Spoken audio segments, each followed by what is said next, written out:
ꯃꯌꯥꯝꯕꯨ ꯇꯔꯥꯝꯅ ꯑꯣꯛꯆꯕꯒ ꯂꯣꯏꯅꯅ ꯄꯥꯟꯊꯣꯏ ꯃꯉꯥꯡꯅ ꯏꯀꯣꯛꯅꯣꯅ ꯈꯨꯔꯨꯝꯖꯔꯤ꯫ ꯉꯁꯤꯁꯨ ꯃꯍꯧꯁꯥꯒꯨꯝ ꯃꯌꯥꯝꯒꯤꯗꯃꯛꯇ ꯌꯥꯝꯅ ꯅꯨꯡꯉꯥꯏꯔꯕ ꯐꯨꯡꯒꯥ ꯋꯥꯔꯤ ꯑꯃ ꯑꯃꯨꯛ ꯄꯨꯗꯨꯅ ꯂꯥꯛꯆꯔꯦ꯫ ꯋꯥꯔꯤ ꯑꯁꯤꯕꯨ ꯊꯥꯕꯤꯔꯛꯄꯅ ꯆꯦꯡ ꯃꯤꯇꯩ꯫ ꯊꯥꯏꯅ ꯃꯇꯝ ꯑꯃꯒꯤ ꯋꯥꯔꯤꯅꯤ꯫ ꯈꯨꯜ ꯑꯃꯗ ꯅꯨꯃꯤꯠꯂꯩ ꯀꯧꯕꯤ ꯃꯌꯥꯏ ꯑꯣꯏꯔꯞ ꯇꯧꯕꯤ ꯃꯧ ꯑꯃ ꯂꯩꯔꯝꯃꯤ꯫ ꯃꯥꯒꯤ ꯃꯆꯥ ꯃꯔꯤꯅꯤ, ꯅꯨꯄꯥ 2, ꯅꯨꯄꯤ 2ꯅꯤ꯫ ꯃꯆꯥꯅꯨꯄꯥ ꯑꯍꯜ ꯅꯨꯄꯤ ꯊꯤꯔꯦ, ꯃꯆꯥꯅꯨꯄꯤ ꯑꯃꯁꯨ ꯃꯌꯨꯝ ꯄꯥꯟꯈ꯭ꯔꯦ꯫ ꯍꯧꯖꯤꯛ ꯃꯆꯥꯅꯨꯄꯥ ꯑꯇꯣꯝꯕꯒ ꯃꯆꯥꯅꯨꯄꯤ ꯑꯇꯣꯝꯕꯤꯒ ꯂꯩꯔꯤ꯫ ꯅꯨꯃꯤꯠꯂꯩ ꯏꯁꯧ ꯀꯟꯕꯤ, ꯆꯀ꯭ꯔꯤ ꯀꯟꯕꯤ ꯃꯅꯦꯝ ꯑꯃꯁꯨꯅꯤ, ꯑꯗꯨꯒ ꯃꯥꯒꯤ ꯅꯨꯄꯥꯅ ꯄꯨꯔꯥ ꯇꯪꯈꯥꯏ ꯍꯥꯏꯕꯗꯨꯅꯤ꯫ ꯑꯗꯨꯅ ꯃꯃꯧ ꯑꯍꯜꯗꯨ ꯅꯨꯃꯤꯠꯂꯩꯒꯤ ꯆꯀ꯭ꯔꯤꯗ ꯈꯥꯡꯕ ꯉꯝꯗꯗꯨꯅ ꯇꯣꯉꯥꯟꯅ ꯆꯥꯗꯨꯅ ꯏꯪꯈꯣꯜ ꯃꯇꯣꯟꯗ ꯌꯨꯝ ꯍꯣꯡꯇꯣꯛꯈ꯭ꯔꯦ꯫ ꯍꯧꯖꯤꯛ ꯃꯆꯥꯅꯨꯄꯥ ꯑꯇꯣꯝꯕ ꯕꯤꯃꯣꯜꯅ ꯅꯨꯄꯤ ꯊꯤꯔꯛꯂꯒ ꯀꯝꯗꯧꯅꯤ ꯈꯪꯗ꯭ꯔꯤ꯫ ꯅꯣꯡꯉꯥꯟꯕꯒ ꯑꯩꯈꯣꯏ ꯏꯃꯥꯒꯤ ꯏꯁꯧꯁꯤꯕꯨ ꯀꯔꯤꯅꯣ? ꯏꯪꯅ ꯇꯞꯅ ꯂꯩꯕꯁꯦ ꯁꯨꯛꯍꯩ ꯍꯩꯇ꯭ꯔꯕꯣ ꯏꯃꯥꯕꯣ? ꯏꯪ ꯇꯞꯄ ꯄꯥꯝꯕ ꯏꯕꯨꯡꯉꯣ ꯁꯛꯍꯦꯟꯕ, ꯁꯨꯃꯥꯡꯗ ꯆꯥꯏꯔꯤꯕꯁꯦ ꯑꯃꯨꯛꯇ ꯌꯦꯡꯉꯨ ꯂꯥꯎ, ꯌꯦꯡꯉꯨ ꯂꯥꯎꯋꯣ꯫ ꯐꯃꯨꯡꯗ ꯂꯩꯔꯒꯗꯤꯅꯦ ꯎꯔꯣꯏ, ꯌꯥꯝ ꯊꯨꯅ ꯍꯧꯒꯠꯂꯛꯎ꯫ ꯏꯃꯥ, ꯅꯣꯡꯁꯦ ꯉꯥꯟꯗ꯭ꯔꯤꯌꯦ, ꯅꯣꯡꯁꯦ ꯉꯥꯟꯈꯤꯁꯅꯨ, ꯑꯗꯨꯒ ꯑꯩꯅ ꯑꯗꯨꯝ ꯁꯤꯠꯇꯧ ꯂꯩꯔꯕꯅꯤ꯫ ꯍꯧꯖꯤꯛꯄꯨ ꯅꯣꯡ ꯉꯥꯟꯗ꯭ꯔꯤ ꯍꯥꯏꯕ? ꯅꯣꯡ ꯉꯥꯟꯕꯒꯤꯅꯤꯅꯦ ꯑꯩꯅ ꯍꯧꯒꯠꯂꯤꯁꯦ꯫ ꯅꯆꯟꯅꯨꯄꯤꯗꯨꯁꯨ ꯌꯥꯝ ꯊꯨꯅ ꯍꯧꯗꯣꯔꯛꯎ꯫ ꯏꯃꯨꯡ ꯋꯥꯏꯔꯝ ꯆꯥꯏꯔꯤꯕꯁꯤꯡꯁꯦ ꯌꯥꯝ ꯊꯨꯅ ꯂꯣꯏꯁꯤꯜꯂꯨ ꯂꯥꯎ ꯍꯥꯏꯌꯨ꯫ ꯏꯁꯤꯡꯁꯨ ꯑꯃꯠꯇ ꯌꯥꯎꯔꯝꯃꯣꯏ, ꯏꯁꯤꯡꯁꯨ ꯍꯣꯟꯒꯗꯕꯅꯤ꯫ ꯃꯆꯥꯅꯨꯄꯤ ꯕꯦꯝꯕꯦꯝꯅ, ꯏꯃꯥ, ꯅꯣꯡꯉꯥꯟꯗ꯭ꯔꯤꯌꯦ, ꯏꯁꯤꯡꯁꯨ ꯑꯩꯅ ꯉꯔꯥꯡ ꯂꯣꯏꯅ ꯍꯣꯜꯂꯝꯂꯕꯗꯨꯕꯣ꯫ ꯃꯥꯅ ꯇꯨꯝꯕ ꯌꯥꯗ꯭ꯔꯒꯅ ꯃꯤ ꯈꯨꯗꯤꯡꯒꯤ ꯍꯧꯗꯣꯛꯀꯅꯦꯕ, ꯃꯥꯅ ꯇꯨꯝꯅꯤꯡꯂꯒꯅ ꯎꯆꯦꯛ ꯈꯣꯡꯕ ꯐꯥꯎ ꯌꯥꯔꯣꯏ, ꯏꯁꯧ ꯂꯥꯡꯗꯣꯏꯕ꯫ ꯅꯪ ꯅꯆꯤꯜ ꯌꯥꯝꯅ ꯈꯨꯝꯅꯤꯡꯕ꯭ꯔꯥ? ꯉꯔꯥꯡ ꯅꯪꯅ ꯍꯣꯜꯂꯝꯕ ꯏꯁꯤꯡꯁꯤꯅ ꯅꯀꯣꯛꯇꯨꯗ ꯍꯩꯖꯤꯜꯂꯛꯎꯔꯥ ꯍꯥ? ꯅꯣꯏ ꯑꯅꯤ ꯍꯧꯒꯠꯀꯦ ꯍꯥꯏꯕ꯭ꯔꯣ, ꯍꯧꯒꯠꯂꯣꯏ ꯍꯥꯏꯕ꯭ꯔꯣ? ꯑꯩꯁꯨ ꯅꯨꯄꯤ ꯊꯤꯖꯤꯜꯂꯒ ꯇꯥꯆꯧꯗꯧꯅ ꯌꯨꯝ ꯍꯣꯡꯗꯣꯛꯂꯒ ꯑꯣꯏꯅ ꯂꯩꯈ꯭ꯔꯁꯤꯔ ꯈꯪꯗꯦ꯫ ꯏꯆꯦꯗꯧꯅ ꯌꯨꯝ ꯄꯥꯟꯊꯣꯛꯈ꯭ꯔꯁꯤꯔ ꯈꯪꯗꯦ꯫ ꯏꯆꯦꯗꯤ ꯍꯧꯖꯤꯛ ꯅꯨꯄꯥ ꯃꯌꯨꯝꯗ ꯅꯨꯡꯉꯥꯏꯅ ꯂꯩꯈ꯭ꯔꯦ, ꯑꯗꯨꯒ ꯑꯩꯗꯤ ꯂꯣꯏꯔꯦ꯫ ꯑꯩꯉꯣꯟꯗꯗꯤ ꯍꯧꯗꯣꯔꯛꯇ꯭ꯔꯤꯁꯤꯅꯗꯤ ꯃꯥꯅꯗꯤ ꯑꯩꯁꯦ ꯅꯨꯡꯗꯤ ꯅꯨꯡꯁꯤꯕꯖꯥꯠꯅꯤꯀꯣ꯫ ꯃꯣꯏ ꯃꯄꯥꯁꯦ ꯇꯨꯝꯕꯩ ꯇꯨꯝꯕ, ꯑꯗꯨꯝ ꯇꯨꯝꯅꯕ ꯃꯣꯟꯅ ꯅꯝꯃꯛꯑꯣ ꯍꯥꯏꯕ꯭ꯔꯣ? ꯉꯁꯥꯏꯗꯒꯤ ꯅꯆꯥ 2 ꯍꯧꯗꯣꯛꯄꯁꯤꯗ ꯅꯁꯥꯅ ꯈꯪꯅ ꯍꯧꯒꯠꯄ ꯌꯥꯔꯕꯅꯤ꯫ ꯃꯣꯏ ꯃꯄꯥꯒꯤꯁꯨ ꯇꯣꯈꯥꯏꯅ ꯍꯧꯗꯣꯔꯛꯑꯣ ꯍꯥꯏꯕ꯭ꯔꯣ? ꯑꯩꯗꯤ ꯍꯧꯒꯠꯄ ꯀꯨꯏꯔꯦꯍꯦ, ꯐꯃꯨꯡ ꯂꯣꯏꯁꯤꯜꯂꯝꯕꯅꯤ꯫ ꯑꯩ ꯅꯨꯄꯤꯁꯤꯕꯨ ꯑꯩꯅ ꯀꯃꯥꯏꯅ ꯂꯧꯔꯛꯈꯤꯕꯅꯣ ꯍꯥꯏꯕ ꯀꯥꯎꯔꯦꯅꯦ꯫ ꯑꯩꯅꯗꯤ ꯃꯤ ꯑꯣꯏꯅ ꯂꯧꯈꯤꯕꯅꯤ꯫ ꯃꯉꯥꯅꯤ ꯆꯥꯛꯀꯧꯕ ꯅꯣꯡꯉꯥꯟꯕꯗꯒꯤꯗꯤ ꯍꯤꯡꯆꯥꯕꯤ ꯑꯣꯟꯈꯤꯕꯒꯤ ꯋꯥꯅꯤꯅꯦ꯫ ꯑꯗꯨꯗꯩꯗꯤ ꯃꯤ ꯑꯃꯨꯛ ꯍꯟꯅ ꯑꯣꯜꯂꯛꯈꯤꯗ꯭ರೆ꯫ ꯃꯄꯥꯟꯁꯦ ꯃꯝꯗꯤ ꯃꯝꯂꯤꯕ ꯃꯥꯜꯂꯤꯅꯦ꯫ ꯑꯁ, ꯑꯃꯨꯛ ꯍꯟꯖꯤꯜꯂꯒ ꯇꯨꯝꯒꯦꯁꯨ ꯍꯤꯡꯆꯥꯕꯤꯁꯤꯅ ꯃꯣꯟꯅ ꯑꯃꯨꯛ ꯅꯝꯂꯛꯂꯕꯗꯤ ꯍꯥꯏꯅ ꯈꯟꯕꯗ ꯀꯤꯔꯦꯅꯦ ꯑꯩꯁꯦ꯫ ꯃꯥꯗꯤ ꯅꯨꯡꯊꯤꯜ ꯄꯨꯝꯈꯩ ꯇꯨꯝꯂꯕꯅꯤꯅ ꯅꯨꯡꯗꯥꯡꯗꯤ ꯇꯨꯝꯗ꯭ꯔꯦꯗꯅ, ꯑꯗꯨꯒ ꯑꯩꯈꯣꯏꯗ ꯂꯥꯟ ꯇꯥꯔꯒ ꯂꯩꯔꯦꯕ꯫ ꯃꯣꯏ ꯃꯄꯥꯕꯨ ꯐꯃꯨꯡꯗꯨꯗ ꯀꯔꯤ ꯑꯃꯨꯛ ꯉꯥꯡꯂꯤꯅꯣ? ꯀꯩꯁꯨ ꯉꯥꯡꯗꯦꯍꯦ, ꯃꯁꯤ ꯅꯨꯄꯤꯁꯤꯗꯤꯕꯀꯣ ꯄꯦꯜꯂꯦꯍꯦ꯫ ꯑꯩꯅ ꯍꯧꯒꯠꯂꯤꯁꯦ ꯉꯟꯃꯟꯈ꯭ꯔꯕ ꯃꯥꯜꯂꯤꯅꯦ꯫ ꯁꯤꯗꯤ ꯑꯃꯨꯛ ꯇꯨꯝꯈꯤꯒꯦꯗ꯫ ꯕꯦꯝꯕꯦꯝ, ꯆꯥꯛ ꯂꯣꯏꯔꯀꯥꯟꯗ ꯍꯧꯗꯣꯔꯛꯎꯀꯣ, ꯍꯦꯟꯖꯥꯡ ꯍꯥꯎꯍꯜꯂꯨ, ꯍꯥꯎꯇ꯭ꯔꯗꯤ ꯑꯅꯤꯔꯛ ꯍꯟꯅ ꯊꯣꯡꯖꯁꯅꯤ꯫ ꯑꯩꯈꯣꯏ ꯏꯃꯥꯁꯦ ꯑꯩꯈꯣꯏ ꯂꯣꯏꯅ ꯍꯧꯗꯣꯛꯂꯝꯂꯒ ꯇꯨꯝꯕ ꯆꯪꯈ꯭ꯔꯤ ꯃꯥꯜꯂꯤꯅꯦ꯫ ꯇꯥꯅꯤꯡꯗꯦꯀꯣ ꯏꯕꯦꯝꯃ, ꯅꯪꯒꯤ ꯇꯧꯒꯗꯕ ꯊꯕꯛꯇꯣ ꯇꯧ, ꯏꯃꯥꯗ ꯌꯥꯝꯅ ꯌꯦꯜꯂꯛꯀꯅꯨ꯫ ꯏꯁ!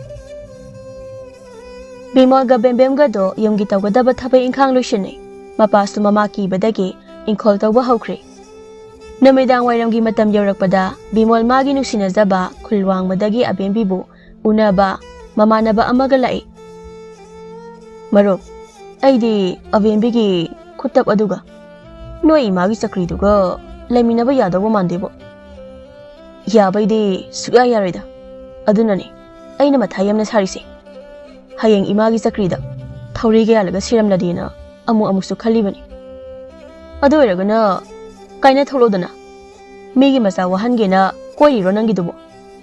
ꯅꯪꯅ ꯅꯨꯄꯤ ꯊꯤꯗ ꯌꯥꯗꯦ ꯍꯥꯏꯔꯒꯅ ꯀꯣꯟꯁꯝꯒꯤ ꯇꯃꯨꯕꯤꯗꯣ ꯑꯩ ꯅꯪꯒꯤ ꯍꯥꯏꯅꯕꯤꯔꯒꯦ꯫ ꯇꯃꯨꯕꯤ ꯂꯧꯔꯕꯗꯤ ꯅꯣꯏ ꯏꯃꯥꯅ ꯆꯀ꯭ꯔꯤ ꯐꯅ ꯀꯟꯅ ꯇꯧꯔꯕꯁꯨ ꯇꯃꯨꯕꯤꯗꯗꯤ ꯕꯦꯔꯥꯁꯨ ꯂꯩꯔꯣꯏ, ꯃꯋꯥꯁꯨ ꯂꯧꯕꯤꯔꯣꯏ꯫ ꯃꯔꯣ, ꯅꯪꯒꯤꯁꯦ ꯑꯩꯉꯣꯟꯗ ꯎꯁꯤꯇꯤꯔꯣ? ꯀꯣꯟꯁꯝꯒꯤ ꯇꯃꯨꯕꯤ ꯍꯥꯏꯔꯤꯁꯦ ꯋꯥꯈꯜ ꯆꯣꯏꯕꯤ ꯑꯉꯥꯎꯕꯤ ꯅꯨꯄꯤꯗꯨ ꯅꯠꯇ꯭ꯔꯣ ꯍꯥ? ꯍꯣꯏ ꯃꯥꯅꯦ, ꯀꯣꯟꯁꯝꯒꯤ ꯇꯃꯨꯕꯤꯗꯨꯅꯤ꯫ ꯍꯧꯖꯤꯛꯇꯤ ꯌꯥꯝꯅ ꯐꯔꯦ ꯍꯥꯏꯕꯅꯤ꯫ ꯍꯥꯟꯅꯗꯤ ꯂꯝꯕꯤ ꯁꯣꯔꯣꯛꯇ ꯃꯁꯝꯅ ꯏꯐꯥ ꯐꯥꯒꯩ ꯃꯤꯉꯣꯟꯗ ꯅꯨꯡꯅ ꯈꯔ ꯊꯣꯝ ꯇꯥꯟꯅꯔꯒ ꯌꯥꯅ ꯈꯔ ꯆꯤꯛ ꯇꯧꯔꯝꯕꯗꯣ ꯇꯧꯗ꯭ꯔꯦ ꯍꯥꯏꯕꯅꯤ, ꯃꯌꯨꯝꯗ ꯄꯨꯜꯂꯒ ꯊꯝꯕꯗꯩ꯫ ꯃꯔꯣ, Phagi phagidai ibani ngasi namnarakani ko. Phagi tawbani ba. Tu Abembi thole. Ngasidi moi ahumbu tholai ne. Nang nupigi mamanabi sina masak fajabi amta tinadabra khangdi. Athibi ngakta bit ka leite. Ai yam dhalasra khangdi. Ngai khoi maru nang sima mathong amna chade. Nang na masak matau fajabi ing tapi Abembi se unaraga laikhrani. Aina athibi ani siga. Sakthibadi kaisu khandre. Laina sembanena. Aduga kari tawrge maro. Mamanabi se shagak manam yamna kaline. Tumina lehwe. Amuk takradi bira kanani. Ibung Bimolga ibung maipa kase kari wari sanabiram libano. Noi anigi wari sanarambani. Kari wari no ne ibanigi wari bo. Noi sana horoko. Abembi lao. Ibani aswaida napak masi sida famlose. Bimolga Abembiga tokhaina leikre aduga moi ahum amana Bimolga Abembiga sangbiduna wari sanarami. Ngahak leiraga Bimolga Abembiga saunaboi khatnaboi na tawki. Aduga Bimolna Abembida saudanaba amuk themki. Kuidawna rajano moi anisina paina krisina. Abembina marup Bimolgi mamado manembo aini khanbada kidana. Kaina rasikaina harijala. Oira mohe Abembina Bimol yamna nusibani. Adu oiragana Abembina luhongno nganbaga tongana chagadabani. Natrabadi ai luhongma ngamloi. Noi imadu yamna phate kaina harijalo. Ibung nangse wathi yamna ngangi he. Ai se wathi natini. Thajadraga moi ani da hangsine. Haibuga tawbuga moi ani lapulai. Kaidawna rage itaga ibung Bimolga sibo. Maro ngasidi Abembi se noi da thaiba tare. Ha. Nang hari se noi ani ngasi chela doiro. As aina khali se loina onaramini. Aseng bairo ita. Horel aikhoi ga thomina khibani kaina. Noi gi nabung hoina aikhoi da amuk lan taraktana ba. Kimalli he noisu ita di kawi. Nata gi mateng panglamdai dana kishinai. Adobi mo. Horel numidang oina chenbadi kai kai. Hojikti moi gi yumgi mi khaina koithi thirakani. Noi ani nungsinai habaso loina khangabanina. Hoi adune aikhoina haigi tawri sisu. Horel yumgi mi khaina tumna khraba kanda oina ita se aikhoi lampak phawba thingtorak lage. Aduga ibung Bimol nang ita se adum pujakroba. Moina harisina phadoni maru. Lao yumda halase. Noi su sakro. Horen soina dabi ko. Abembe nang kari khalino. Ai horel yumgi mi khaitam nakraba kanda oina thogla age. Aduga ibung Bimol nang hek ai lobulak traba. Ai isai thanta sijagadabani khang. Aduso nagi thongalda. Adumaina haiganu he. Ai soidana tholakani. Adude ikhoini chalage ko. La oita horel Bimol tholaktragana mayum de hekta changlaga loiri. Aikhoi miyam leiri sidi. Asuk fajakhrabi ing tapkhrabi Abembi sina marup nangonda asuk yamna nungsi sibu karigino. Sak haira marup nangdi fajabasu nate. Aina helibani fajaba. Nungai ai fabaso aina dum helibani. Aduga thiikraba nangonda nupi singsina asuk pamgoli sibu nate nangbo lairengi masing khaga paibra habanida. Taning de lairengi masinga pairaga nupi ni yamna pamnei ngaunai kaina hainabro. Nang wathi yamna nganganu ko. Nupi na pamhangi hairabadi na thamoi sengo. Jagat naganu nupa tho. Nangdi nupa yamna thokpani na. Ado ai yumda wa mutamel hokhi. Natradi aigi oiraboi khandana Abembi do aigi nangse wathi amna ngangi he. Phagi dai saurakani ai. Abembi sokpaga su yadrine. Nang Abembi se nungdi nungsibo oiredana. Ado nang yumda chaluge hebra noi ma da pau piba. Ima da kari pau pi denu he. Ima harau janaba piu gaino. Ima nang na otpa nungai na ba. Namau nupi ama pora ani haina. Nang shidi.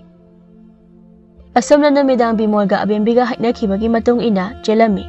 Nongan baga ahal lamal haidok pa jana duna janabi amagi makha pona ꯑꯐꯕ ꯊꯕꯥꯟ ꯌꯦꯡꯅꯗꯨꯅ ꯕꯤꯃꯣꯜꯒ ꯑꯕꯦꯝꯕꯤꯒ ꯂꯨꯍꯣꯡꯂꯝꯃꯤ꯫ ꯑꯕꯦꯝꯕꯤꯒ ꯕꯤꯃꯣꯜꯒꯁꯨ ꯂꯨꯍꯣꯡꯂꯕ ꯃꯇꯨꯡꯗ ꯌꯥꯝꯅ ꯅꯨꯡꯁꯤꯅꯅ ꯂꯩꯃꯤꯟꯅꯕꯇ ꯅꯠꯇꯅ ꯑꯕꯦꯝꯕꯤꯒꯤ ꯃꯕꯨꯛ ꯃꯄꯥꯎ ꯐꯕ ꯃꯔꯝ ꯃꯣꯛꯄꯗꯨꯗ ꯃꯤꯅ ꯌꯥꯝꯅ ꯅꯨꯡꯁꯤꯕꯤꯔꯝꯃꯤ꯫ ꯑꯗꯨꯕꯨ ꯃꯅꯦꯝꯕꯣꯛ ꯅꯨꯃꯤꯠꯂꯩꯗꯤ ꯀꯔꯥꯏꯗ ꯀꯔꯤ ꯁꯣꯏꯔꯤ ꯍꯥꯏꯅ ꯌꯦꯡꯁꯤꯟꯕ ꯂꯦꯞꯂꯝꯗꯦ꯫ ꯕꯦꯝꯕꯦꯝꯗꯤ ꯃꯃꯥꯒꯤ ꯏꯁꯧꯒ ꯆꯀ꯭ꯔꯤꯒꯗ ꯈꯥꯡꯕ ꯉꯝꯗꯕꯗꯒꯤ ꯃꯕꯣꯛꯀꯤ ꯌꯨꯝꯗ ꯐꯤ ꯁꯥꯗꯨꯅ ꯂꯩꯈ꯭ꯔꯦ, ꯌꯨꯝꯗꯒ ꯂꯥꯛꯈꯤꯗ꯭ꯔꯦ꯫ ꯃꯁꯤꯒꯤ ꯃꯧꯁꯦ ꯍꯦꯛ ꯎꯕꯒ ꯈꯣꯏꯗꯧꯁꯦ ꯄ꯭ꯔꯣꯛ ꯄ꯭ꯔꯣꯛ ꯄ꯭ꯔꯣꯛ ꯍꯦꯛꯇ ꯁꯥꯎꯅꯤꯡꯕ꯫ ꯃꯁꯤꯀꯣ ꯉꯁꯤꯗꯤ ꯀꯩꯗꯧꯔꯒꯦ ꯅꯨꯃꯤꯠꯂꯩ? ꯅꯪꯅ ꯃꯪꯒꯣꯜꯁꯤꯗ ꯅꯊꯟꯇ ꯏꯁꯧ ꯂꯥꯡꯂꯤꯕ ꯑꯗꯨꯅ? ꯅꯆꯥ ꯅꯃꯧ ꯍꯣꯏꯗꯤ ꯀꯥꯏ ꯂꯩꯈ꯭ꯔꯦ? ꯍꯟꯗꯛꯀꯤ ꯏꯃꯧꯁꯤꯒꯤ ꯃꯕꯨꯛ ꯃꯄꯥꯎ ꯈꯨꯐ ꯈꯨꯇꯞꯁꯤꯗꯤ ꯈꯨꯜ ꯑꯁꯤꯗ ꯑꯅꯤ ꯁꯨꯅ ꯂꯩꯔꯝꯃꯣꯏꯕꯣ꯫ ꯃꯁꯥꯅ ꯅꯥꯜꯂꯤꯕ, ꯊꯕꯛꯅ ꯐꯔꯤꯕ, ꯆꯥꯛ ꯌꯦꯟꯁꯥꯡꯅ ꯊꯣꯡ ꯊꯥꯛꯄ ꯍꯩꯔꯤꯕ, ꯃꯉꯣꯟꯗ ꯁꯤꯃꯗꯤ ꯐꯠꯇꯦ ꯍꯥꯏꯕ ꯌꯥꯕ ꯑꯃꯠꯇ ꯍꯦꯛ ꯌꯥꯎꯗꯦꯕꯣ꯫ ꯃꯁꯛꯁꯨ ꯗꯃꯥꯗ ꯑꯃ ꯐꯖꯔꯤꯕ꯫ ꯌꯥꯝꯅ ꯇꯥꯅꯤꯡꯗꯦꯀꯣ ꯅꯨꯄꯥ, ꯅꯃꯧ ꯅꯨꯄꯤꯗꯣ ꯌꯥꯝꯅ ꯊꯥꯒꯠꯂꯛꯀꯅꯨ꯫ ꯀꯣꯟꯅ ꯐꯠꯂꯛꯇ꯭ꯔꯕꯗꯤ ꯏꯍꯦꯟꯅ ꯍꯥꯏꯖꯔꯛꯁꯅꯤ꯫ ꯃꯥꯅ ꯍꯧꯖꯤꯛ ꯐꯔꯤꯁꯤꯗꯤ ꯃꯧ ꯑꯅꯧꯕꯤ ꯑꯣꯏꯕꯒꯤꯅꯦ꯫ ꯀꯨꯏꯔꯔꯣꯏ ꯃꯥꯒꯤꯁꯨ ꯑꯁꯦꯡꯕ ꯁꯛꯇꯝ ꯎꯠꯂꯛꯀꯗꯧꯕ꯫ ꯃꯇꯝꯗꯨꯗ ꯈꯪꯅꯤꯗꯅ ꯅꯨꯃꯤꯠꯂꯩ ꯑꯩ ꯀꯅꯥꯅꯣ ꯍꯥꯏꯕꯁꯦ꯫ ꯅꯪꯅ ꯏꯃꯧ ꯐꯩ ꯍꯥꯏꯔꯒ ꯑꯗꯨꯛ ꯌꯥꯝꯅ ꯁꯥꯎꯕꯤꯔꯤꯕ ꯑꯗꯨꯅ ꯀꯔꯤꯒꯤꯅꯣ? ꯅꯪꯗꯧꯅ ꯐꯠꯇꯕꯗꯨꯔꯣ ꯅꯪꯅ ꯄꯥꯝꯂꯤꯕꯁꯦ? ꯀꯔꯤ ꯍꯥꯏꯕ? ꯃꯣꯏ ꯃꯄꯥꯒꯤ ꯍꯧꯖꯤꯛꯀꯤꯗꯣ? ꯉꯥꯏꯈꯣ, ꯑꯩꯁꯦ ꯌꯥꯝꯅ ꯐꯠꯇꯕꯤ ꯅꯨꯄꯤꯅꯤ ꯁꯤꯅꯤꯅꯦ ꯃꯣꯏ ꯃꯄꯥꯅ ꯍꯥꯏꯕꯤꯔꯤꯕꯁꯦ? ꯍꯥꯏ, ꯐꯥꯒꯤ ꯇꯧꯕꯅꯤꯍꯦ꯫ ꯅꯪꯅ ꯐꯕꯩ ꯅꯠꯇ꯭ꯔꯣ ꯑꯩꯅ ꯉꯁꯤ ꯐꯥꯎꯕꯗ ꯅꯪꯅꯗ ꯍꯥꯏꯔꯒ ꯌꯥꯔꯤꯕ ꯏꯜꯂꯤꯕꯁꯦ? ꯐꯠꯂꯝꯗ꯭ꯔꯕꯗꯤ ꯏꯜꯂꯝꯒꯗ꯭ꯔꯣ? ꯃꯁꯤ ꯅꯨꯄꯤꯁꯤꯗꯤꯕꯀꯣ ꯁꯥꯎꯒꯟꯈꯤꯕ ꯑꯁꯤꯅ꯫ ꯅꯨꯄꯥ, ꯅꯪ ꯍꯧꯅꯨꯍꯦ꯫ ꯏꯃꯥ, ꯍꯣꯔꯦꯟ ꯅꯨꯃꯤꯗꯥꯡꯒꯤ ꯀꯔꯤ ꯌꯦꯟꯁꯥꯡ ꯊꯣꯡꯁꯤꯒꯦ? ꯌꯦꯟꯁꯥꯡ ꯂꯩꯔꯤ꯫ ꯏꯃꯨꯡ ꯋꯥꯏꯔꯝ ꯂꯣꯏꯅ ꯂꯣꯏꯁꯤꯜꯂꯕ꯭ꯔꯥ? ꯂꯣꯏꯁꯤꯜꯂꯦ ꯏꯃꯥ꯫ ꯏꯁꯤꯡ ꯃꯥꯏꯁꯤꯡꯗꯤ ꯂꯣꯏꯅ ꯍꯣꯟꯖꯤꯜꯂꯕ꯭ꯔꯣ? ꯍꯣꯜꯂꯦ ꯏꯃꯥ꯫ ꯀꯣꯟ ꯑꯍꯥꯡꯕꯁꯨ ꯑꯃꯠꯇ ꯂꯩꯇ꯭ꯔꯦ꯫ ꯏꯁꯤꯡ ꯂꯣꯏꯅ ꯊꯟꯅ ꯍꯩꯔꯕꯅꯤ ꯏꯃꯥ꯫ ꯅꯪꯗꯤ ꯀꯔꯤꯒꯤ ꯏꯁꯤꯡ ꯊꯟꯅꯗꯤ ꯂꯣꯏꯅ ꯍꯩꯔꯤꯕ? ꯌꯥꯝ ꯊꯨꯅ ꯏꯁꯤꯡ ꯍꯩꯗꯣꯛꯈꯣ꯫ ꯃꯧꯅꯅꯦ ꯑꯍꯩ ꯑꯄꯥ ꯌꯥꯝꯅ ꯁꯥꯒꯅꯨ꯫ ꯌꯥꯝ ꯊꯨꯅ ꯏꯁꯤꯡꯁꯤꯡꯗꯣ ꯍꯩꯗꯣꯛꯎ꯫ ꯀꯔꯤꯅꯣ ꯃꯃꯥ ꯅꯪꯅ ꯍꯥꯏꯔꯤꯕ ꯑꯗꯨꯕꯨ? ꯅꯃꯧ ꯅꯨꯄꯤꯁꯤꯅ ꯋꯥꯅ ꯑꯥꯗꯒꯤ ꯏꯁꯤꯡ ꯍꯣꯟꯗꯅ ꯍꯩꯖꯤꯜꯂꯤꯕꯗꯨꯕꯨ ꯑꯃꯨꯛ ꯍꯩꯗꯣꯛꯎ ꯍꯥꯏꯔꯤꯁꯤꯕꯨ? ꯅꯨꯄꯥ, ꯅꯪ ꯍꯩꯄꯥ ꯌꯥꯝꯅ ꯁꯥꯔꯛꯀꯅꯨ꯫ ꯀꯣꯟ ꯂꯣꯏꯅ ꯏꯁꯤꯡ ꯍꯣꯜꯂꯒ ꯍꯩꯖꯤꯟꯈ꯭ꯔꯦꯕꯨ ꯀꯔꯤꯅꯣ? ꯉꯔꯥꯡ ꯅꯍꯥꯟꯗ ꯌꯨꯝꯁꯤꯗ ꯂꯥꯛꯑꯒ ꯍꯩꯄꯥ ꯌꯥꯝꯅ ꯁꯥꯔꯤꯁꯦ ꯀꯔꯤꯒꯤꯅꯣ ꯃꯥꯅ? ꯃꯥꯅ ꯊꯕꯛ ꯐꯕꯤ ꯁꯥꯕꯗ ꯑꯩꯁꯦ ꯃꯤꯅ ꯅꯨꯡꯁꯤꯗ꯭ꯔꯦꯅꯦꯍꯦ꯫ ꯃꯧ ꯅꯪ ꯑꯩꯅ ꯍꯥꯏꯕꯁꯦ ꯇꯥꯗ꯭ꯔꯣ? ꯑꯩꯒꯤ ꯃꯁꯤꯡꯗꯣ ꯍꯧꯔꯛꯎꯔꯣ? ꯑꯗꯨ ꯑꯣꯏꯔꯒꯅ ꯅꯪ ꯍꯣꯜꯂꯣꯗꯅ ꯏꯁꯤꯡꯗꯣ ꯃꯤꯅ ꯅꯨꯡꯁꯤꯅꯕ꯫ ꯅꯨꯄꯥ, ꯅꯪ ꯍꯟꯗꯛꯇꯤ ꯑꯩꯁꯦ ꯀꯌꯥ ꯀꯤꯗ꯭ꯔꯕ ꯃꯥꯜꯂꯤꯅꯦ ꯍꯥ? ꯏꯃꯥ, ꯕꯥꯕꯥ, ꯑꯃꯨꯛꯇ ꯇꯞꯊꯈꯨꯋꯣ꯫ ꯏꯁꯤꯡ ꯀꯣꯟꯁꯤꯡꯗꯣ ꯂꯣꯏꯅ ꯍꯩꯗꯣꯛꯎ ꯍꯥꯏꯔꯤꯕ꯭ꯔꯣ ꯏꯃꯥ? ꯂꯣꯏꯅ ꯍꯩꯗꯣꯛꯈ꯭ꯔꯕꯗꯤ ꯆꯥꯛꯇꯤ ꯀꯔꯤꯅ ꯊꯣꯡꯅꯤ? ꯑꯩꯒꯤ ꯈꯣꯡ ꯈꯨꯠꯇꯤ ꯀꯔꯤꯗ ꯍꯥꯝꯅꯤ? ꯃꯅꯨꯡ ꯆꯪꯅꯤꯡꯂꯛꯑꯕꯗꯤ ꯀꯝꯗꯧꯕ? ꯅꯪꯕꯨ ꯅꯀꯣꯛꯇꯣ ꯀꯔꯤ ꯑꯃꯗ ꯈꯟꯗꯕ꯭ꯔꯅꯦꯍꯦ? ꯌꯨꯝꯗꯒ ꯇꯥꯛꯄꯤ ꯇꯝꯕꯤꯔꯛꯇꯕ꯭ꯔꯣ? ꯀꯔꯤ ꯋꯥꯉꯥꯡ ꯁꯉꯥꯡꯅꯣꯅꯦ ꯃꯁꯤꯒꯤ ꯅꯨꯄꯤꯁꯤꯕꯣ?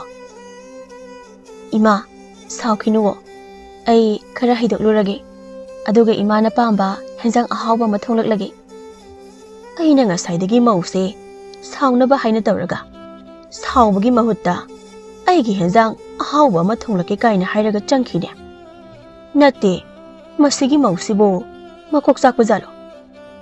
ꯃꯀꯣꯛ ꯆꯥꯛꯄ ꯅꯠꯇꯦ ꯃꯃꯥ, ꯄꯨꯛꯆꯦꯜ ꯇꯞꯄ, ꯃꯕꯨꯛ ꯃꯄꯥꯎ ꯐꯕ, ꯁꯥꯎꯒꯟꯗꯕ ꯍꯥꯏꯔꯤꯗꯣ ꯑꯁꯤꯅꯤ꯫ ꯃꯣꯏꯒꯨꯝꯕ ꯅꯨꯄꯤꯁꯤꯅꯤ ꯂꯥꯏꯔꯩꯄꯥꯛꯇ ꯐꯥꯎꯕ ꯇꯥꯡꯅ ꯍꯥꯏꯔꯤꯁꯤꯅꯤ꯫ ꯑꯩꯈꯣꯏꯒꯤ ꯂꯩꯕꯥꯛꯁꯤꯗꯅ ꯃꯥ ꯈꯛꯇꯅꯤ ꯂꯩꯔꯤꯕꯁꯦ, ꯑꯗꯨꯁꯨ ꯑꯩꯒꯤ ꯏꯃꯧ ꯑꯣꯏꯅ꯫ ꯅꯨꯄꯥ, ꯅꯪꯅ ꯍꯥꯏꯔꯤꯁꯤꯅꯗꯤ ꯃꯧ ꯃꯥꯗꯤ ꯑꯇꯥꯡꯕꯤꯅꯤ, ꯑꯩꯗꯤ ꯍꯣꯡꯅ ꯐꯪꯉꯤ ꯁꯤꯅꯤꯅꯦ꯫ ꯃꯥꯅꯤ ꯀꯩꯅꯣ, ꯅꯪꯒꯨꯝꯕ ꯅꯨꯄꯤꯗꯤ ꯗꯃꯥꯗ ꯐꯪꯉꯤ ꯀꯩꯅꯣ꯫ ꯀꯔꯤ ꯍꯥꯏꯕ? ꯑꯩꯒꯨꯝꯕ ꯅꯨꯄꯤꯗꯤ ꯗꯃꯥꯗ ꯑꯃ ꯐꯪꯉꯤ ꯍꯥꯏꯕ? ꯀꯗꯥꯏꯗ ꯐꯪꯉꯤꯅꯣꯕ ꯑꯩꯒꯨꯝꯕ ꯅꯨꯄꯤꯁꯦ ꯍꯥ? ꯍꯤꯡꯆꯥꯕꯤ ꯂꯩꯕꯥꯛꯇ ꯅꯪꯒꯨꯝꯕꯤ ꯗꯃꯥꯗ ꯑꯃ ꯂꯩꯕꯅꯤ꯫ ꯀꯔꯤ? ꯍꯦꯔꯥ, ꯉꯥꯏꯈꯣ ꯅꯨꯄꯥ, ꯅꯪ ꯉꯥꯏꯈꯣꯋꯣ꯫ ꯀꯗꯥꯏꯗ ꯆꯦꯜꯂꯤꯅꯣ? ꯋꯥꯔꯤ ꯐꯖꯅ ꯁꯥꯟꯅꯈꯤꯁꯤꯅꯦ꯫ ꯆꯦꯟꯈ꯭ꯔꯦꯅꯦꯍꯦ꯫ ꯐꯩ, ꯍꯣꯔꯦꯟ ꯆꯥꯛ ꯆꯥꯕꯗꯤ ꯍꯜꯂꯛꯈꯤꯅꯤꯗꯅ, ꯃꯗꯨꯗ ꯊꯤꯛ ꯇꯧꯒꯦꯕ꯫ ꯃꯧꯗꯨꯅ ꯊꯣꯛꯂꯛꯇ꯭ꯔꯤꯁꯤꯅ ꯀꯔꯤꯒꯤꯅꯣ? ꯏꯆꯥ ꯅꯨꯄꯥ ꯊꯕꯛ ꯍꯜꯂꯛꯇ꯭ꯔꯤꯉꯩꯁꯤꯗ ꯃꯧꯁꯦ ꯑꯩꯒꯤ ꯃꯁꯤꯡ ꯑꯔꯥꯡꯕꯤꯁꯦ ꯑꯃꯨꯛꯇ ꯈꯪꯍꯜꯍꯧꯒꯦ꯫ ꯇꯥꯕ꯭ꯔꯣ ꯃꯧ? ꯀꯔꯤ ꯍꯥꯏꯒꯦ ꯏꯃꯥ? ꯏꯃꯥ ꯈꯣꯡꯈꯨꯜ ꯍꯥꯝꯒꯦ, ꯏꯁꯤꯡ ꯑꯁꯥꯕ ꯄꯨꯊꯣꯔꯛꯎ꯫ ꯍꯣꯏ ꯏꯃꯥ꯫ ꯑꯗꯨꯛ ꯌꯥꯝꯅ ꯇꯞꯄꯤꯗꯨꯕꯨ ꯀꯔꯤ? sida leire ima. Phadi di yauri ima. Masidi isau langbaga nangdin he. Phandi kadai. Ima, phandane ima na family bado.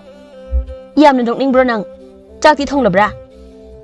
Hoi ima, chak mai thagat labani. Ngahak leiraga namit leina. Mau. Kari haigi ma. Sidi kay dori ba? Haidok ka daba ising sina haidok tre. Haidok ay daba ising sina loy na haidok iba sibu. Nang bo kari gino haibanin he. Ima, saksangi se chak nung thong na bani na haidok dabani. Aduga tumin na layo. Kari gino ay nangamuwada na sin kumlak libadi. Nachindo sudat ra ha. Koy no ima nang toy duna. Soy lao he. Bimol. Nang na hural no na daw na. Tumin na la isina kari gino. Ima da kangalaga hat ke hari bro. Ay sirabadi. Natay na naw. Yumzaw sida. Nunga ay nalihawragi sinini ha. Tumin na lagtra di. Ay sa ima. Isay saglaga. Jagoy saraga lao he bro. Ado ima gi hozikido. Namong nupigi. Masil thugagi tawriro. Nati he nang so. Imaga phagisum tawnarambani. Aykhoy imaga phagi tawnariba. Hoziki phagido. Ay laamdradi. Itugi na chil fajabido. Ichaw chaw na pomlaga. Iya siba sanglamganido. Is. Ado iruza na batawiro. Ising asabaga loy na loyrabani. Ay sak loy silam lagi. Imase chak lama na loyramani. Ay sak ka zaning de. Aseng bro ima. Adudi imagi sak sarukdo ay charage. Taning de he. Henzang manam sidi. Khunung sidi zadi he. Kari henzang no. Ay na hainadaba henzang laha. Nati ima. Alu anaw baga hawai tharaga. Ngakisaw ayay baga kangsay thong mani. Aduga yongsa singzu amaso yawdoy ni. Adudi aykhoy ima na hainadaba henzang ni. Ima na chaw yaroybo. Kari ya. Noy na pizaning daba duni niya. Ay nasagi na sadori basa. Adusu mayam. Kanglaba. Abembiga bimol gado yung naragan noi. Asam na namilay na. Bimol tabag zatlingay da. Abembigi asoy ba hiduna. Kanaba hawba. Tina taw ba. Hehik tawrami. Adobo namilay na pa na tina tawrabaso. Abembi na noong mata. Bimol da tamlamde. Haraw adum lay rami. Asam na. Tha karagi matung namilay. Yam na kan na narami. Abembi sumasaway sangda namilay ba ko siyan sa nazarami.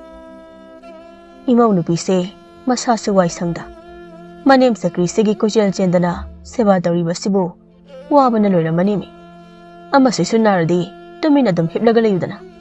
Imaw sida, pakon pagsida simi. Mau ahal siga, isa na pa ahal siga na. Mamaga saw na rabani, kaung na drabani haidana, han na pawo yung laki drabani to. To, kon siyong payraga thonglieba. Imaw nupiya, ising amuk soktoy ra. Soktoy oiradi, kondo, aduda thamo. Aduga ne, nangi kada, pothazaruso. Yani paba, imagi ising lumnaba, ising soklamgi tawbani. Ipa soklaga lumge. Imaw hana amukta potharuso. Ihe, ipa na harisi nangondani ne.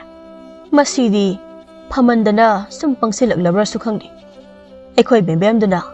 Mawok yumda fi sabagi laikriba duna. Karam kanda yumda halaktauri bazano. Yumda sugan halaktabida. Chele kaina haidokpo oina laktauri bazala. Mau ahal na. Ekhoy pabase. Napa khara thawla aba malihe. Aigi matamda asmayna khara tawbiram labadi. Aiso waram loidabani. Imaw ahal se. Aingonda waruriba maline. Aina magi thabak mayam ama. Tumin mateng pangbikiba mayamdo. Imaw ahal se kaunkraba mare. Atay kalari. Isa bembemdo nga sidi kaurudaba yadi. Aigi handaki kunase. Hanaga iman manadriba asibu. Ay sibu sidawraba zatlane. Mawdo na hawzik phawba. Aigi inakta zanglagtrisina kaygino. Mana inakta layraga ise hingdawba maline. Mabuk asuk yamna phaba imaw sibu. Aigi zanapa apangbasina kamayna bu lawri ibano. Aina phatmandabadagi khangpha phadokpado ikaidana sum isaw langbasida. Inaktaga zangba tallaba zala. Mama, nang mula sakra nungay bro. Panzi amu kaurusiro. Maude karayda zakre. Phana koire. ꯃꯥꯅ ꯑꯩꯒꯤ ꯏꯅꯥꯛꯇ ꯆꯪꯂꯛꯇ꯭ꯔꯤꯕꯁꯦ? ꯑꯩꯅ ꯃꯁꯥ ꯋꯥꯏ ꯁꯪꯗꯕꯗꯨꯗ ꯄꯣꯊꯥꯔꯨꯆꯣꯅ ꯃꯥꯒꯤ ꯀꯥꯗ ꯆꯪꯍꯟꯈꯤꯕꯅꯤ꯫ ꯅꯪꯅ ꯍꯥꯏꯅꯤꯡꯕꯗꯣ ꯑꯩꯉꯣꯟꯗ ꯑꯣꯏꯅ ꯍꯥꯏꯔꯛꯎ, ꯏꯃꯧꯗꯤ ꯄꯣꯊꯥꯗꯨꯁꯅꯨ꯫ ꯅꯆꯥꯅꯨꯄꯥ ꯕꯤꯃꯣꯜꯗꯤ ꯍꯜꯂꯛꯈ꯭ꯔꯕꯣ?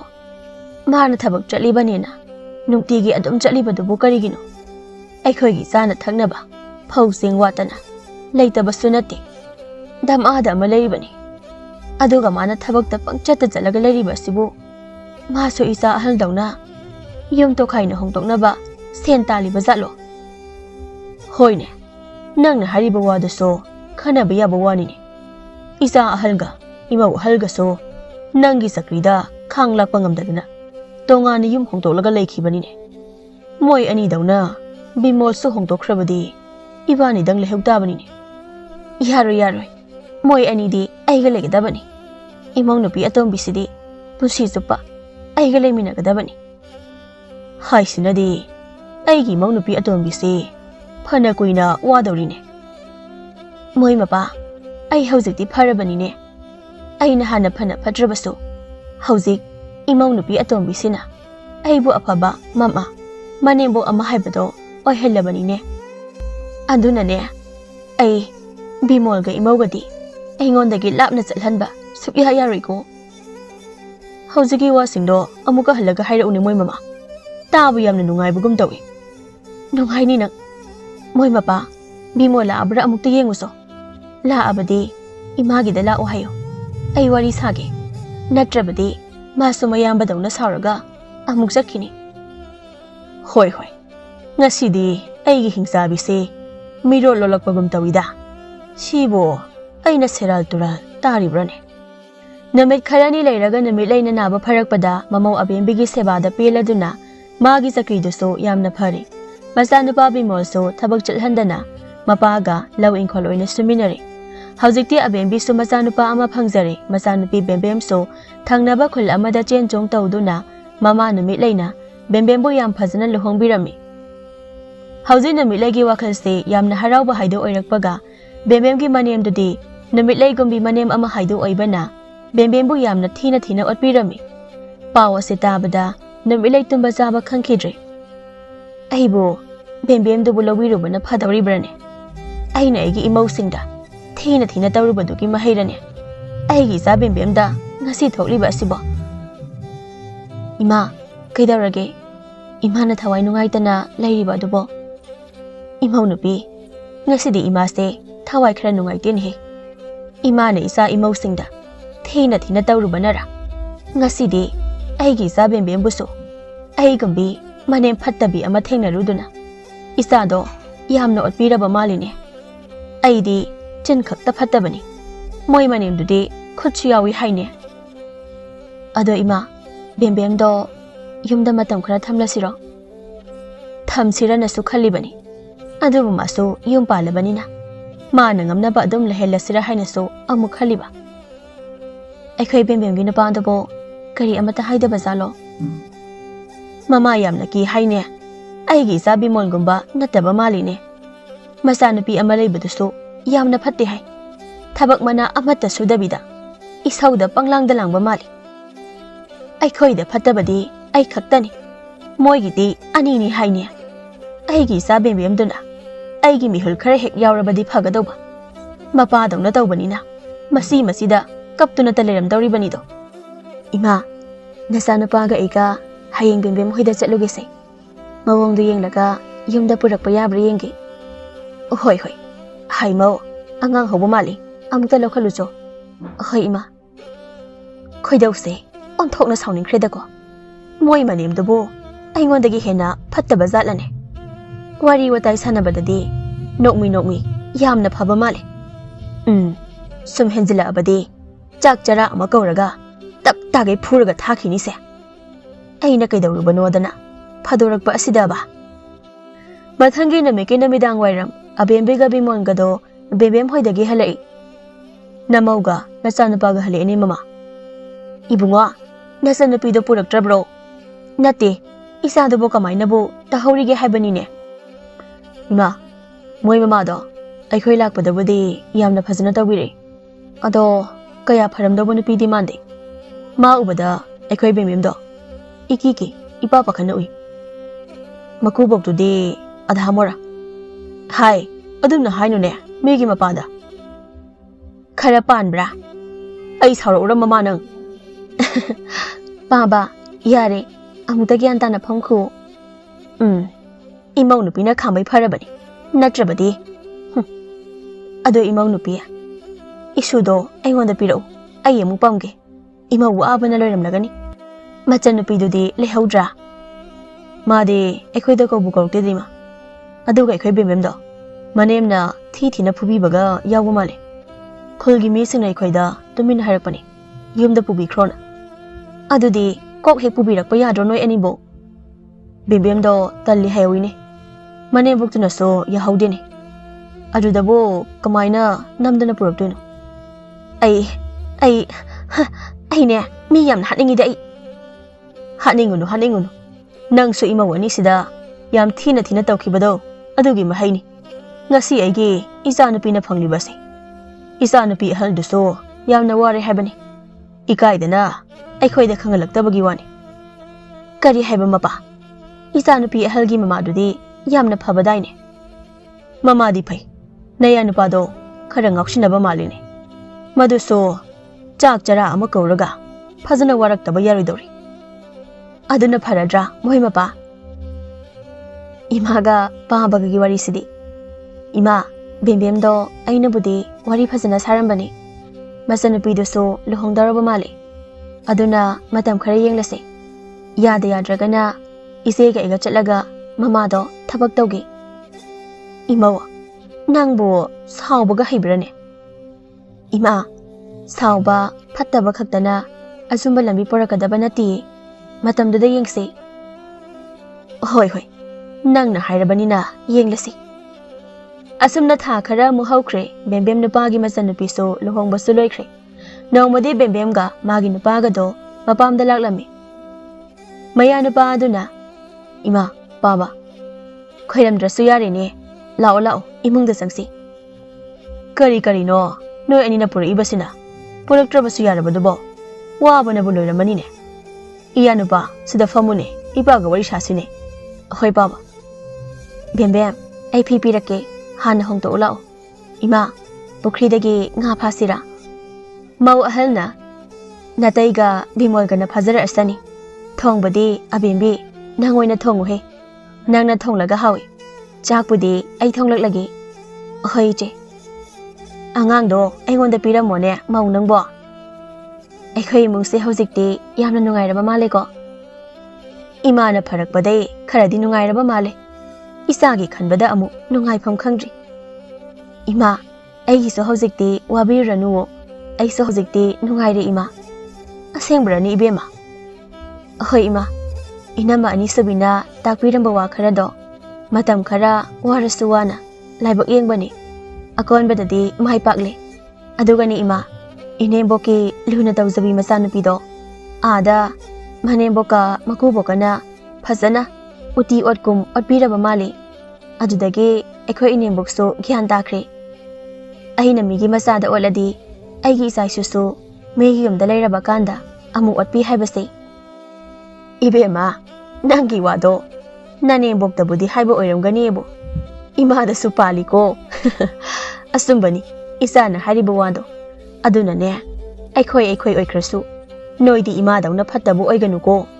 나나마 아톰비기 마타우 탐조 마기 마북젤 마타모이시디 미나 kalakpadi laradana laina phawba kalaklamgani ahoima asumna moipunna harauna saksaminaduna nungaina wari kayaso sanarami aduga bembemgi masebusu yengsinbirami kariguma kandasu numit laiga bembemgi manembo ka phaminaduna amuksu nokminai amuksu ikaini mai nupadusu kaunai ngangnai haibabu aikhoi anina nupa thoklamlaba nupigi makhada leiramdrabadi isa imau singsi waram loiko haina amu ikainabasu yauribani adubu hojikti gya loina tanaduna nungaina pankhiba haido oirami